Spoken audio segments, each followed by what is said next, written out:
മതവേർതിരിവുകൾക്കപ്പുറം മനുഷ്യത്വത്തിന് വിലയുണ്ടെന്ന് തെളിയിക്കുന്ന ഒരു നേർക്കാഴ്ചയിലേക്ക് പ്രിയപ്പെട്ട പ്രേക്ഷകരുടെ ശ്രദ്ധയെ ക്ഷണിക്കുന്നു. ക്യാൻസർ ബാധിച്ച് ചികിത്സയിലിരിക്കെ മരിച്ച കാസർഗോഡ് ചിഗ്രുപതൈ സ്വദേശി നാരായണന്റെ മൃതദേഹം ഏറ്റെടുക്കാൻ ബന്ധുക്കൾ തയ്യാറായില്ല. അവിടെ മൃതദേഹം ഏറ്റെടുത്ത് ചിതയ്ക്ക് തീ കൊളുത്തുന്നത് വരെയുള്ള ഹൈന്ദവാചാര പ്രകാരമുള്ള അന്ത്യകർമ്മങ്ങൾ ചെയ്തത് കാസർഗോഡ് ജില്ലാ പഞ്ചായത്ത് അംഗം ഇർഫാന ഇക്ബാലാണ്. അരുൺ പൂപ്പർമ തയ്യാറാക്കിയ റിപ്പോർട്ടുകൾ. കോഴിക്കോട് ഈ ഒരു ന്യൂസാണ് ഇപ്പോൾ കിടന്ന് ഓടിക്കൊണ്ടിരിക്കുന്നത്. ഞാനിപ്പോൾ പ്രധാനപ്പെട്ട സംസാരിക്കാൻ വന്നത് ഇതുപോലുള്ള കാര്യങ്ങളൊക്കെ വന്നു കഴിഞ്ഞാൽ കുറേ എണ്ണം വരും. ജാതിയുടെയും മതത്തിൻ്റെയും പേരും പറഞ്ഞ് തമ്മിലടിപ്പിക്കാൻ വേണ്ടി കുറേ ആൾക്കാർ വരും. ആരായിരിക്കും? നമ്മുടെ ശശികല വന്ന് പോസ്റ്റ് ഇട്ടിട്ടുണ്ട് കേട്ടോ. പുള്ളിക്കാരി വന്ന് പോസ്റ്റൊക്കെ ഇട്ടിട്ടുണ്ട്. അവസാനം എന്താ പറയണ്ടേ, ഇതൊക്കെ ഒരു മെമ്പറിൻ്റെ ഉത്തരവാദിത്വമാണ്, മറ്റാണ്, മറിച്ചതാണ്, മാടയാണ്, കോടയാണെന്നൊക്കെ പറഞ്ഞിട്ടുള്ളൊരു പോസ്റ്റ് ഞാൻ കുറച്ച് വായിച്ചു തരാം നിങ്ങൾക്കിടയ്ക്ക്. കാരണം ഇവറ്റയുടെയൊക്കെ കൂടുതലും പോസ്റ്റുകൾ വായിക്കാതിരിക്കുന്നതായിരിക്കും നല്ലത്. VK ബൈജു അവനിപ്പോൾ എനിക്ക് തോന്നുന്നൊരു അരമണിക്കൂർ 1 മണിക്കൂറുള്ള വീഡിയോ ഇറക്കിക്കൊണ്ടിരിക്കുമായിരിക്കും ഇപ്പോൾ അവിടെ. അവനൊരു പോസ്റ്റ് ഇട്ടിട്ടുണ്ട്. എന്തിനാണ് നാറികളെ ഇങ്ങനെയൊക്കെ നടക്കുന്നത്? എന്തെങ്കിലും ഒരു നല്ല കാര്യങ്ങൾ കണ്ടാൽ പോലും അതിനെ ജാതിയുടെയും മതത്തിൻ്റെയും പേരും പറഞ്ഞിട്ട് ഇങ്ങനെ തമ്മിലടിപ്പിക്കാൻ നടക്കുന്നതെന്ന് ഞാൻ ആലോചിച്ച് നോക്കുന്നത്. ഇന്ന് ആ ഒരു സ്ത്രീ ചെയ്ത ഒരു കാര്യം എന്ന് പറഞ്ഞാൽ ഒരുപാട് സന്തോഷമുള്ളൊരു കാര്യമാണ് ചെയ്തത്. ഒന്ന് ആലോചിച്ച്, RSSകാരനാണ്, പാർട്ടിക്ക് വേണ്ടി നടന്നൊരു വ്യക്തിയാണ്. ഒരു ഈച്ച പോലും തിരിഞ്ഞ് നോക്കിയില്ല. കുടുംബക്കാർ പോലും തിരിഞ്ഞ് നോക്കിയിട്ടില്ല. 2 ഭാര്യമാരുണ്ട്, മക്കളുണ്ട്. ഇവരാരും തിരിഞ്ഞ് നോക്കിയിട്ടില്ല. ബന്ധുക്കൾക്ക് ആർക്കും വേണ്ട. അവർ വന്നിട്ട് അവരുടെ കാര്യങ്ങൾ കറക്റ്റായിട്ട് ചെയ്തു. മനുഷ്യത്വം. മനസ്സിലായോ? ഞാനിവിടെ ആരെയും സപ്പോർട്ട് ചെയ്യാനോ വെളുപ്പിക്കാനോ വേണ്ടിയല്ല ഇവിടെ വന്നിരിക്കുന്നത്. ഞാനൊരു ഹിന്ദുവാണ്.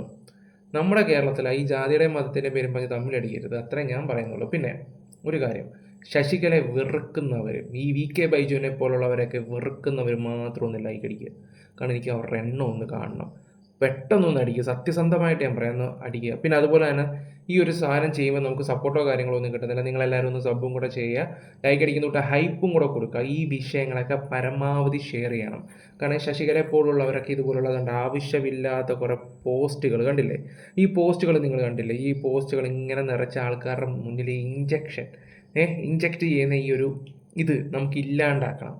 അതിനെല്ലാവരും കൂടെ ഒറ്റക്കെട്ടായിട്ട് നിൽക്കണമെന്നാണ് എൻ്റെ ഒരു അപേക്ഷ. നമ്മൾ പല കാര്യങ്ങളും നമ്മുടെ യൂട്യൂബിൽ കൂടെ ചർച്ച ചെയ്യും. പക്ഷേ മെയിനായിട്ട് ഇതുപോലുള്ള ജാതിയുടെയും മതത്തിൻ്റെയും പേരും പറഞ്ഞ് അങ്ങോട്ടും ഇങ്ങോട്ടും ഹിന്ദു മുസ്ലിം എന്നും പറഞ്ഞ് തമ്മിലടിപ്പിക്കുന്നവരെയൊക്കെ അകറ്റാനുള്ള കാര്യങ്ങൾ ഇവിടെ കേരളത്തിൽ നിൽക്കുക. അതുകൊണ്ട് പരമാവധി ഷെയർ ചെയ്യാൻ നിങ്ങളുടെ അഭിപ്രായം കമൻറ്റ് ബോക്സിൽ കൊടുക്കാനാണ്. എന്താണ് നിങ്ങൾക്ക് ശശികലയും VK ബൈജുവിനെ പോലുള്ള നാറികളെ കുറിച്ച് പറയാനുള്ളത്? അത് ഇപ്പം തന്നെ എഴുതി തുടങ്ങിക്കോ നിങ്ങൾ. എന്നിട്ട് എൻ്റെ വീഡിയോ കൂടെ കണ്ടുകൊണ്ടിരിക്കുക. അതുപോലെ തന്നെ ലൈക്ക് കൊടുത്ത് ഹൈപ്പ് പരമാവധി കൊടുക്കുക. ചാനൽ ആദ്യമായിട്ട് കാണുന്നവരൊന്ന് സബ്ബും കൂടെ ചെയ്യുക. കാരണം ഈ വിഷയങ്ങൾ ഇനി നമ്മൾ കണ്ടിന്യൂസ് ആയിട്ട് തുടരുക തന്നെ ചെയ്യും. അതുകൊണ്ടാണ് ഞാൻ നിങ്ങളോട് ഈ കാര്യം എടുത്തു പറയുന്നത്. കോഴിക്കോട് മെഡിക്കൽ കോളേജിൽ ക്യാൻസർ ബാധിതനായി ചികിത്സയിലിരിക്കുകയാണ് കാസർഗോഡ് ചിഗ്രുപതൈ സ്വദേശിയായിട്ടുള്ള 63-കാരൻ നാരായണൻ മരിച്ചത്. എന്നാൽ മരണശേഷം അദ്ദേഹത്തിന്റെ മൃതദേഹം ഏറ്റെടുക്കാനോ സംസ്കാര ചടങ്ങുകൾ നടത്താനോ ആരും തന്നെ ബന്ധുക്കൾ ആരും തയ്യാറായില്ല. അപ്പോഴാണ് ആ മൃതദേഹം ഏറ്റെടുത്ത് സംസ്കാര ചടങ്ങുകൾ പൂർണ്ണമായി, അതായത് ആ ചിതക്ക് തീ കൊളുത്തുന്നത് വരെയുള്ള അന്ത്യകർമ്മങ്ങൾ ഉൾപ്പെടെ നിർവഹിക്കുന്നതിന് വേണ്ടി കാസർഗോഡ് ജില്ലാ പഞ്ചായത്ത് അംഗം കൂടിയായിട്ടുള്ള ഇർഫാന ഇക്ബാൽ തയ്യാറായത്. ഇപ്പോൾ ഇർഫാന നമ്മോടൊപ്പം ചേരുകയാണ്. നമുക്ക് ട്രസ്റ്റ് ഓൾഡേജ് ഹോം ഉള്ളതുകൊണ്ട് അങ്ങോട്ടേക്ക് ഷിഫ്റ്റ് ചെയ്യാൻ വേണ്ടിയിട്ടാണ് വിളിച്ചത്. നമ്മൾ അങ്ങനെയാണ് അവർ ഏറ്റെടുക്കാൻ വേണ്ടി പോയ സമയത്ത് അവർ ആ സിറ്റുവേഷൻ കണ്ടിട്ട് നമുക്ക് ഇവിടെ ഏറ്റെടുക്കുന്ന സാഹചര്യം അല്ലായിരുന്നു. അതുകൊണ്ട് നമ്മൾ കളക്ടറൊക്കെ ഇടപെട്ടിട്ട് നമ്മുടെ പെരിയാർ മെഡിക്കൽ കോളേജിൽ റെഫർ ചെയ്തു, അങ്ങോട്ട് കൊണ്ടുപോയി. അവിടെയാണ് 4th സ്റ്റേജ് എന്ന് മനസ്സിലായി. മൗത്ത് ക്യാൻസർ ആണ്, 4th സ്റ്റേജ് ആണ്. ഫർദർ ട്രീറ്റ്മെന്റിന് വേണ്ടി നമ്മൾ കോഴിക്കോട് മെഡിക്കൽ കോളേജിലേക്ക് അവിടുന്ന് ഷിഫ്റ്റ് ചെയ്തു. അങ്ങനെ 1 മാസത്തോളം അദ്ദേഹം അവിടെ ആയിരുന്നു. വളരെ ആവശ്യമായിരുന്നു. നമ്മളവരെ ക്ലീനൊക്കെ ചെയ്തിട്ടാണ് അവിടുന്ന് കൊണ്ടുപോയത്. ആ സമയത്ത് തന്നെ ആരും ഇത് ചെയ്തിട്ടില്ല. നാട്ടുകാരൊക്കെ നമുക്ക് ഒരാവശ്യമില്ലായിരുന്ന രീതിയിൽ നമ്മൾ ആനിമൽസിനൊക്കെ ഇട്ടേക്കില്ല, ആ രീതിയിലായിരുന്നില്ല. 1 മാസത്തോളം മെഡിക്കൽ കോളേജിലായിരുന്നു. അവിടുന്ന് നമുക്ക് ഫോൺ കോൾ വന്നു, മരിച്ചു എന്ന് പറഞ്ഞിട്ട്. നമ്മൾ ബന്ധുക്കൾക്ക് അറിയിച്ചു. ആ സമയത്താണ് അവർ പറയുന്നത് നിങ്ങൾ തന്നെ ബോഡി ഏറ്റെടുത്തോളൂ എന്നാണ് പറഞ്ഞത്. ഒന്ന് ആലോചിച്ച് നോക്കി, ഇത്രയും നാളും വളർത്തി അല്ലെങ്കിൽ പോറ്റിയ ആൾക്കാർക്ക് പോലും വേണ്ട. മനുഷ്യൻ്റെ കാര്യം ഇത്രയേ ഉള്ളൂ. ഞാനുള്ള കാര്യം തുറന്ന് പറയാമല്ലോ. നമ്മളുള്ള സമയത്ത് നമ്മുടെയൊക്കെ പേരൻസിൻ്റെയൊക്കെ കൂടെ, അച്ഛനും അമ്മയുടെയും കൂടെ ഒക്കെ നിൽക്കുക, അവർക്കൊരു സപ്പോർട്ട് വരുമ്പോൾ കൂടെ നിൽക്കുക. പിന്നെ വീടുകളൊക്കെ ആകുമ്പോൾ ചട്ടിയും കലാകുമ്പോൾ തട്ടി മുട്ടി നിന്നിരിക്കുന്ന പോലെയൊക്കെ പ്രശ്നങ്ങളൊക്കെ ഒരുപാട് കാണുകയൊക്കെ ചെയ്യും. പക്ഷെ അങ്ങനെയല്ല, ഒരു പ്രശ്നം വരുമ്പോൾ കൂടെ കാണണം. പറഞ്ഞു മനസ്സിലായി. പിന്നെ ഒരു കാര്യം കൂടെ എനിക്ക് നിങ്ങളോട് പറയണം. മരിക്കാൻ കിടക്കുന്ന സമയത്ത് ഒരു ഗ്ലാസ് വെള്ളം കിട്ടുന്നതാണ് ഒരു മനുഷ്യനെ കിട്ടുന്ന ഏറ്റവും വലിയൊരു ഭാഗ്യം എന്ന് പറയുന്നത്. അതിപ്പോൾ ഞാൻ പറയാതെ തന്നെ വിവരമുള്ള ആൾക്കാർക്ക് ഇത് മനസ്സിലാവും. പ്രത്യേകിച്ച് എൻ്റെ വീഡിയോസ് കാണുന്നവർക്ക് അത്യാവശ്യം വിവരമുള്ള ആൾക്കാരാണ്. അതുകൊണ്ട് തന്നെയാണ് എൻ്റെ വീഡിയോസ് അവർ ഇഷ്ടപ്പെട്ട് എന്നെ സബ് ചെയ്യുകയും ചെയ്യുന്നത്. അവർക്കൊക്കെ ഇത് നല്ല രീതിയിൽ മനസ്സിലാവും. അവർക്ക് മനസ്സിലാവും. ഇപ്പോൾ കണ്ടില്ലേ ഒരു മുസ്ലിം യുവതി ഞാൻ മുസ്ലിം എന്ന് എടുത്ത് പറഞ്ഞതിനൊന്നും ഇത് ചെയ്യില്ല, ഡാനി ഇനി അതാണ് മറ്റാണെന്നൊക്കെ ഞാൻ പറഞ്ഞതേ ഉള്ളൂ. കാരണം ഇവിടെ ഹിന്ദു മുസ്ലിംസിനെ വെച്ച് കുത്തിത്തിരിപ്പുണ്ടാക്കുന്ന ചില ആൾക്കാർക്ക് വേണ്ടിയാണ് ഞാൻ കുത്തി സംസാരിച്ചെടുത്ത് കൂട്ടിയാലും മതി. ആ ഒരു യുവതി വന്നിട്ടാണ് ഈ കാര്യങ്ങളെല്ലാം ചെയ്തു കൊടുക്കുന്നത്. കണ്ടു പഠിക്കേണ്ട ഒരു കാര്യങ്ങളൊക്കെ തന്നെയാണ്. ഞാൻ അതും കൂടെ വെക്കാം. എന്തെങ്കിലും വേണം, ലാസ്റ്റ് ഫ്രണ്ടിൽ ചെയ്യാൻ വേണ്ടി കാര്യങ്ങൾ വേണമല്ലോ.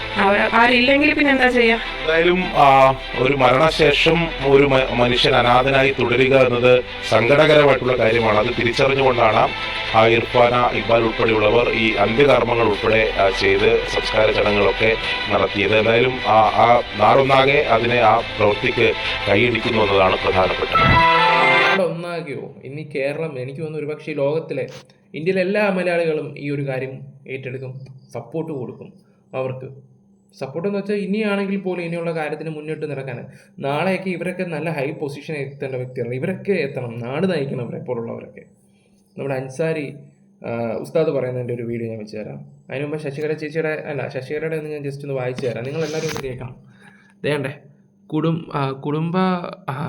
കുടുംബബാധ്യനോ കുടുംബത്തെയോ കൂട്ടുകാരെയോ ഉൾക്കൊള്ളാത്ത കടുത്ത മദ്യപനിയായ അവശനായി റോഡിൽ കിടന്ന് ഒരു നാഥൻ്റെ പ്രഥമ ഉത്തരവാദിത്യം പഞ്ചായത്ത് മെമ്പർ തന്നെയാണ്. അവർ ഈ വ്യക്തിയുടെ വിവരം അറിയിച്ച് സ്വന്തം പാർട്ടിക്കാരെയും അനാഥ മന്ദിരത്തെയും നടത്തിപ്പുകാരെയുമായ ജില്ലാ പഞ്ചായത്ത് മെമ്പറാണ്. ഇതെല്ലാം സ്വാഭാവികമായ പ്രവർത്തനങ്ങളാണ്. വാർഡ് മെമ്പറായാലും ഇതാണ് നടക്കേണ്ടത്. ബന്ധുക്കൾക്ക് വേണ്ട മൃദു ശരീരം മറ്റുള്ളവരുടെ സഹായത്താൽ പൊതു ശ്മശാനത്തിൽ സംസ്കരിക്കേണ്ട ചുമതല അവർക്കുണ്ട്. ഇതുപോലുള്ള പല സ്ഥാനങ്ങളും നടക്കാറുണ്ടെന്നാണ് അവർ പറയുന്നത്. ഓക്കെ, പെട്ടെന്ന് മലയാളം സ്പീഡ് വായിക്കുന്നുണ്ട്, ചിലപ്പോൾ തെറ്റുന്നുണ്ട് കേട്ടോ. ഇന്നത് രാത്രിയും കൂടാണ്. ഓക്കെ, ഇതുപോലെ പിന്നെ ഈ കോവിഡും അതും ഇതൊക്കെ വെച്ച് കുറേ സംസാരിക്കുന്നുണ്ട് അവർ. അതിൻ്റെ ഇടയ്ക്ക് അവരുടെ സേവാഭാരതത്തിലൊക്കെ കമ്പയർ ചെയ്ത് വെച്ചിട്ട് ആക്കി സംസാരിക്കുന്ന പോലെയാണ്. ഞാൻ കൂടുതൽ അത് വെക്കാത്തതിൻ്റെ റീസൺ എന്താണെന്ന് പറഞ്ഞാൽ, ഇത് കേട്ട് കഴിഞ്ഞാലും എന്തിനാണ് അവർക്ക് പ്രൊമോഷൻ കൊടുക്കുകയാണ്. അത് നമ്മൾ കൊടുക്കാതിരിക്കുന്നതായിരിക്കും നമ്മൾ ചെയ്യേണ്ട ഏറ്റവും വലിയൊരു കാര്യം. ഇതൊരു പാഠമാണ്. മുൻ RSS നേതാവായിരുന്ന പ്രവർത്തകനായിരുന്ന നാരായണേട്ടൻ ഈ ലോകത്തോട് വിട പറഞ്ഞപ്പോൾ, ഉറ്റ ബന്ധുക്കളും മിത്രങ്ങളും എല്ലാം കഴിഞ്ഞപ്പോൾ നാരായണേട്ടൻ അവസാന ചിതയൊരുക്കിയതും ആ ചിത കൊളുത്തിയതുമെല്ലാം മുസ്ലിം ലീഗിന്റെ നേതാവായ പൊതുപ്രവർത്തകൻ കൂടിയായ ഇർഫാൻ ഇക്ബാലാണ്. നമുക്കൊക്കെ ഏറെ പഠിക്കാനില്ലേ? ആ മനുഷ്യന്റെ നല്ല കാലം, യുവത്വമായിരുന്നു അവർക്ക് വേണ്ടിയിരുന്നത്. ആ യുവത്വ കാലഘട്ടം. പുള്ളിയുടെ ഈ വാക്കുകൾ ഞാനിവിടെ ബാക്ക്ഗ്രൗണ്ട് മ്യൂസിക് ഇങ്ങനെ കിടക്കുന്നുണ്ട്, അതുകൊണ്ട് ഞാനത് വെക്കുന്നില്ല. അതിൻ്റെ ഇടയ്ക്ക് ഇത് വളച്ചൊടിക്കാൻ വേണ്ടി കുറേ നാറികൾ വന്നിട്ടുണ്ടായിരുന്നു. അവർക്കുള്ള മറുപടി കൊടുക്കുന്നത് ഞാനൊന്ന് വെച്ച് തരാം. നമ്മളെ പറ്റിച്ചു നോക്കണേ. കാസർഗോഡ് ഒരു സംഭവം ഉണ്ടായി അല്ലെ, തെറ്റിദ്ധരിപ്പിക്കുന്ന രീതിയിൽ ഒരു സംഭവം ഇന്നലെ എനിക്ക് ഏഷ്യാനെറ്റൊക്കെ ആഘോഷിക്കുകയായിരുന്നു. ഇതാണ് കേരള മോഡൽ എന്ന് പറഞ്ഞു. നാരായണേട്ടനെ സംബന്ധിച്ചിടത്തോളം സംഘത്തിന്റെ പ്രവർത്തകനാണ്, സ്വയംസേവനാണ്. അദ്ദേഹത്തിന്റെ ഭൗതികദേഹം ഏറ്റുവാങ്ങാൻ ആരുമില്ല. ഇതാണ് നെറേറ്റീവ്. എന്നിട്ട് ഏറ്റുവാങ്ങിയത് ആരാ? ഇർഫാന എന്നൊരു കൗൺസിലർ അല്ലെ, ജില്ലാ പഞ്ചായത്ത് അംഗം വന്ന് ഏറ്റുവാങ്ങുകയാണ്. എന്നിട്ട് ചിതിയൊക്കെ ഒരുക്കി നമ്മുടെ ഹൈന്ദവാചാര പ്രകാരം ആ ചിതിയൊക്കെ ഒരുക്കി കൊടുത്തു. എന്നാലോചിച്ചു, ആ ഫോട്ടോയിൽ തൊട്ടടുത്തിരിക്കുന്ന രഘുവേട്ടൻ സേവാഭാരതിയുടെ ചുമതലയുള്ള ആൾ തൊട്ടടുത്തിരിപ്പുണ്ട്. സേവാഭാരതിയുടെ ആംബുലൻസിലാണ് ആ ഭൗതികദേഹം കൊണ്ടുവന്നത്. എന്നിട്ട് ഇങ്ങനെ ഒരു പച്ചക്കള്ളം പറഞ്ഞിട്ട് ഇതൊന്നും ക്രോസ് ചെക്ക് പോലും ചെയ്യാതെ ഒന്ന് പറഞ്ഞതാണ് ഏറ്റവും പ്രധാനപ്പെട്ട കാര്യം. ഇതിനകത്ത് കേട്ടാ സംഘത്തിന്റെ ആംബുലൻസിലാണ് കൊണ്ടുപോയത്, അല്ലാതെ ഇർഫാൻ ഇക്ബാലൊന്നും അല്ല. സംഘത്തിന്റെ ആംബുലൻസ് ഉണ്ടെങ്കിൽ നിങ്ങൾക്ക് അറിയാവാ? ദാ നോക്ക്, വൈഷ്ണവ ജനദോ തേരെ ഗലി വൈഷ്ണവ ജനദോ. എല്ലാ സേവാഭാരതിയുടെ ആംബുലൻസിന്റെ തൊട്ടു താഴെ കാണും സഫാസ്. സേവാഭാരതിയുടെ ആംബുലൻസിലാണ് ആ ഭൗതികദേഹം കൊണ്ടുവന്നത്. അങ്ങനെ നോക്ക്, സേവാഭാരതിയുടെ ആംബുലൻസിലേക്ക് എങ്ങനെ കാണുക? സഫാസ് കണ്ട. പിന്നെ മറ്റു ആംബുലൻസുകളിൽ മറുവാസ്. സഫയും മറുവൊക്കെ ഈ സേവാഭാരതിയുടെ ആംബുലൻസിലാണ് ഉണ്ടാകുക. സേവാഭാരതിയുടെ ആംബുലൻസിലാണ് ആ ഭൗതികദേഹം കൊണ്ടുവന്നത്. അതാ മക്കളടാ, 3 കട്ടപ്പാരെടുത്തോണ്ട് കക്കാൻ പോടാ, ഇതിനെക്കാട്ടി നല്ലതാ. സുമേഷേ ഒന്ന് കറക്കി വിട്ടടാ. സുമേഷ കറക്ക്, നന്നായിട്ട് കറക്ക്. ഓക്കെ, ഞാനൊരു കാര്യം പറയട്ടെ. പണ്ട് കാലത്ത് എങ്ങനെയാണെന്നറിയോ ആൾക്കാരൊക്കെ, ഈ രാഷ്ട്രീയക്കാർ ചില ഇതുപോലുള്ള നാറികളുണ്ട്, നേരെ ഒരു ചായക്കടയിൽ പോയിരുന്നിട്ട് ഇല്ലാത്ത കഥകളിരുന്ന് അങ്ങ് പറയും. അത് കേട്ടിട്ട് 10 ആൾക്കാർ ചായ കുടിക്കാൻ വരുവാണെങ്കിൽ അവന്മാരിരുന്നിട്ട് ഈ കഥയെല്ലായിരുന്നു കേൾക്കും. കേട്ടെല്ലാം കഴിഞ്ഞിട്ട് വീട്ടുകാരോട് പറയും, നാട്ടുകാരോട് പറയും. പണ്ടൊക്കെ അങ്ങനെയായിരുന്നു. ഈ കുത്തിത്തിരിപ്പുണ്ടാക്കി വോട്ട് പിടിക്കുക എന്ന് പറയത്തില്ലേ, അതേ പരിപാടിയായിട്ട് ഇറങ്ങുവാണ്. സോഷ്യൽ മീഡിയയാണ് എൻ്റെ പൊന്നു മക്കളെ. ഏറ്റവും വെച്ചിട്ട് കാര്യങ്ങൾ ജനങ്ങൾക്ക് തൂക്കിയെടുക്കാൻ നല്ല രീതിയിൽ പറ്റും. ഈ നാറികൾക്ക് അതിനുള്ള ബോധവും വിവരമൊന്നുമില്ല. ചാണകത്തി വഴിയിൽ നടക്കുന്ന കുറേ ടീംസുകൾ, ഞാൻ അങ്ങനെ പറയത്തുള്ളൂ. പിന്നെ ഒരു കാര്യം ഞാൻ പറയും, ഞാൻ ചില BJP നേതാക്കന്മാരെയൊക്കെ സപ്പോർട്ട് ചെയ്യുന്നുണ്ട്. ഈ പറയുന്ന നമ്മുടെ ട്രിവാൻഡ്രം മേയറുണ്ട് വി രാജേഷിനെ പോലുള്ള ആൾക്കാരെയൊക്കെ ഞാൻ സപ്പോർട്ട് ചെയ്യുന്നുണ്ട്. അല്ലാതെ അങ്ങോട്ടും ഇങ്ങോട്ടും ഒക്കെ തമ്മിലടിപ്പിക്കുന്ന കുറേ നാളുകളുണ്ട്. എനിക്ക് അവന്മാരോടൊന്നും ഒട്ടും യോജിപ്പില്ല. പിന്നെ അതുപോലെ തന്നെ ശശികലയും VK ബൈജു എന്ന് പറഞ്ഞൊരു നാളുണ്ട്. ഇവരെ പോലുള്ളവരൊക്കെ വിഷം കുത്തി നടക്കുകയാണ്. ബൈജു എന്തായാലും നാളെ വീഡിയോ ആയിട്ട് വരും. ഇപ്പോൾ നല്ലൊരു പോസ്റ്റൊക്കെ ഇട്ടിട്ടുണ്ട്, എന്തൊക്കെ ഹിന്ദുക്കൾക്ക് ഹെൽപ്പ് ചെയ്യണമെന്നും പറഞ്ഞുള്ള രീതിയിലൊക്കെ. എന്തായാലും ഓക്കെ, എന്തായാലും നമുക്കിനി ഒരു ന്യൂസും കൂടെ വെക്കാം. എന്തായാലും ആ ഒരു മേഡത്തിന് നമ്മളൊരു ബിഗ് സല്യൂട്ട് കൊടുക്കേണ്ട ഒരു കാര്യമാണ്. കാരണം ഇത്രയും ഒരു കാര്യം എന്ന് പറഞ്ഞാൽ ആരെങ്കിലും ചെയ്യുന്ന ഒരു കാര്യമാണോ? അതുകൊണ്ട് ഈ ഒരു വീഡിയോ കൂടെ വെക്കാം. പഞ്ചായത്ത് അംഗമായ ഇർഫാൻ നമ്മോടൊപ്പം ഉണ്ട്. നാരായണേട്ടനെ ഏറ്റെടുക്കുമ്പോൾ ഉള്ള കാര്യം എങ്ങനെയായിരുന്നു? അത് നമുക്ക് ഷെരീഫ് മെമ്പർ, മീഞ്ച പഞ്ചായത്തിലെ ഷെരീഫ് മെമ്പർ നമുക്ക് വിളിച്ചു, ഇന്ന വ്യക്തി നാരായണൻ എന്ന വ്യക്തി അവിടെ ഇങ്ങനെ ഒരു ഇതിലുണ്ട്, അപ്പോൾ നിങ്ങൾക്ക് അവരെ ഏറ്റെടുക്കാൻ നിങ്ങൾ തയ്യാറാണോ എന്ന് ചോദിച്ച് നമ്മളെ ഫോൺ കോൾ ചെയ്തതുകൊണ്ടാണ് നമ്മൾ അങ്ങോട്ട് പോകുന്നത്. അപ്പോഴാണ് മനസ്സിലായത് ആ ഒരു വ്യക്തി ആ ഒരു സാഹചര്യത്തിലല്ലായിരുന്നു, ആ ഒരു ക്രിട്ടിക്കൽ കണ്ടീഷനിലായിരുന്നു അദ്ദേഹം. ഇവിടെ കൊണ്ടുവന്ന് ഈ ഓൾഡ് ഏജ് ഹോമിൽ നിർത്തുന്ന ഒരു കണ്ടീഷനല്ല. അതുകൊണ്ട് തന്നെയാണ് നമ്മൾ അവരെ നമ്മുടെ കളക്ടറെ കോൾ ചെയ്തു. അവിടുന്ന് പിന്നെ മെഡിക്കൽ സൂപ്രണ്ടിനെ വിളിച്ചു, ഇൻഫോർമേഷൻ കൊടുത്തു. ഫർദർ ട്രീറ്റ്മെൻറ്റിന് വേണ്ടി നമ്മൾ പെരിയാർ മെഡിക്കൽ കോളേജിൽ അവർ ഷിഫ്റ്റ് ചെയ്തു. കൊണ്ടുവന്ന സമയത്ത് പോലും നമുക്ക് ചുറ്റുവട്ടത്തുള്ള ആരുടെ സപ്പോർട്ടോ കാര്യങ്ങൾ ഉണ്ടായിട്ടില്ല. നമ്മളെ കോർഡിനേറ്റേഴ്സാണ് അവരെ ക്ലീൻ ചെയ്തതും മറ്റു കാര്യങ്ങളൊക്കെ ചെയ്ത് കൊണ്ടുപോയത്. പിന്നെ അവിടെ പോയപ്പോഴാണ് മനസ്സിലായത് അവർ 4th സ്റ്റേജ് ആയിരുന്നു ക്യാൻസറിൻ്റെ. അതുകൊണ്ട് തന്നെ ഫർദർ ട്രീറ്റ്മെൻറ്റിന് വേണ്ടി കോഴിക്കോട് മെഡിക്കൽ കോളേജിലേക്ക് ഷിഫ്റ്റ് ചെയ്യാമെന്ന് പറഞ്ഞു. നമ്മളതും സമ്മതിച്ചു. നമ്മൾ വിചാരിച്ചു ആ വ്യക്തി ഇതൊക്കെ മാറിയതിന് ശേഷം ഇൻ കേസ് അവർക്ക് ശരിയായ രീതിയിലെങ്കിലും മാറ്റം ഉണ്ടായതിനു ശേഷം ഇവിടെ കൊണ്ടുവരാൻ വിചാരിച്ചതാണ്. പക്ഷേ 1 മന്തോളായി അവരെ ട്രീറ്റ്. ഓക്കെ, അത് നമ്മൾ വേറൊരു ന്യൂസ് കേട്ടാണ്. ഈ ഒരു പോർഷൻ വെക്കണമെന്ന് എനിക്ക് ആഗ്രഹമുണ്ട്. പക്ഷേ എന്ത് ചെയ്യാനാ, ഈ ബാക്ക്ഗ്രൗണ്ട് മ്യൂസിക് നമുക്കൊരു വില്ലനാവും, അല്ലെങ്കിൽ ഞാനത് വെച്ചേനെ. കാലഘട്ടത്തിൽ ആവോളം മുസ്ലിം വിദ്വേഷം ആ ഹൃദയത്തിൽ കുത്തി നിറച്ചിരുന്നു.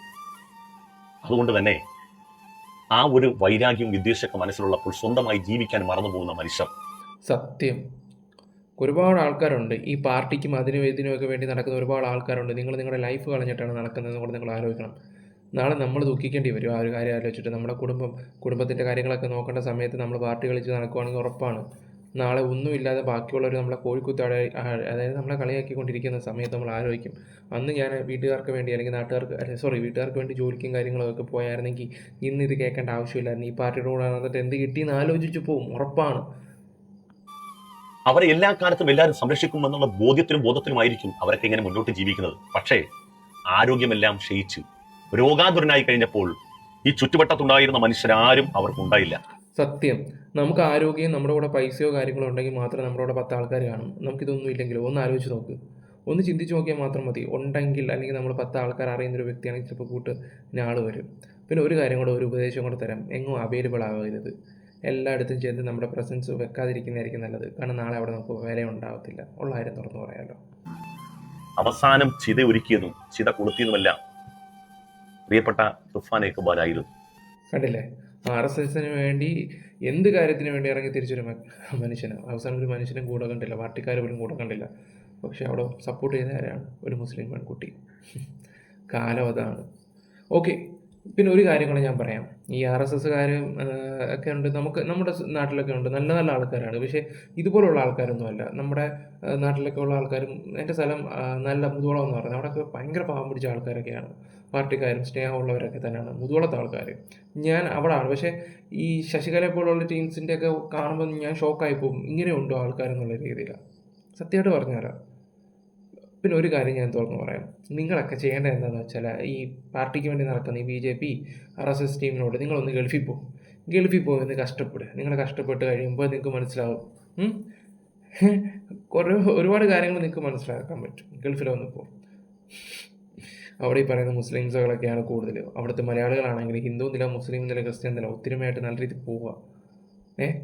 നിങ്ങൾ ജീവിക്കാൻ വേണ്ടി ഒന്ന് നാടൊന്ന് കടന്ന് നോക്ക്, കുറേയൊക്കെ കാര്യങ്ങൾ മനസ്സിലാവും. ബുദ്ധിയുള്ളവർക്ക് അത് മനസ്സിലാവും ഞാൻ എന്താ ഉദ്ദേശിച്ചെന്നുള്ള രീതിയിലാണ്. അപ്പോൾ ഗൈസ്, അപ്പോൾ വീഡിയോ ഇഷ്ടപ്പെട്ട ലൈക്ക്, ഷെയർ, സബ്ബൊക്കെ ചെയ്യുക. എന്തായാലും അവർക്കൊരു ബിഗ് സല്യൂട്ട് കൊടുക്കുക ആ ഒരു സ്ത്രീക്ക്. കാരണം ഇത്രയും കാര്യങ്ങളൊക്കെ ചെയ്തില്ലേ. ശശികലയെ പോലുള്ളവരുടെയൊക്കെ പോസ്റ്റുകൾ ഞാൻ വായിക്കാത്തതെന്ന് എന്താണെന്ന് വെച്ചാൽ, കൂടുതൽ പോസ്റ്റുകൾ ഞാൻ ഇവിടെ എൻ്റെ ചാനലിൽ കൂടെ പറഞ്ഞാൽ അത് അവർക്ക് പ്രൊമോഷനാണ്. പറഞ്ഞു മനസ്സിലായോ? അതുകൊണ്ട് മാത്രമാണ് ഞാൻ അതിനെക്കുറിച്ച് സംസാരിക്കുന്നത്. എന്തായാലും നിങ്ങളുടെ അഭിപ്രായങ്ങൾ കമൻറ്റ് ബോക്സിൽ രേഖപ്പെടുത്തുക. പരമാവധി വീഡിയോ ഷെയർ ചെയ്യുക. ചാനൽ ആദ്യമായിട്ട് കാണുന്നവരെന്ന് എല്ലാവരും ഒന്ന് സബ് ചെയ്യുക. ലൈക്ക് കൊടുക്കുന്ന കൂട്ടത്തെ ഹൈപ്പും കൂടെ കൊടുക്കുക. ഫേസ്ബുക്കിൽ കാണുന്നവരത്ത് ഫോളോയും കൂടെ ചെയ്യുക. Bye, love you all guys. എല്ലാവർക്കും ഹാപ്പി ആയിരിക്കും.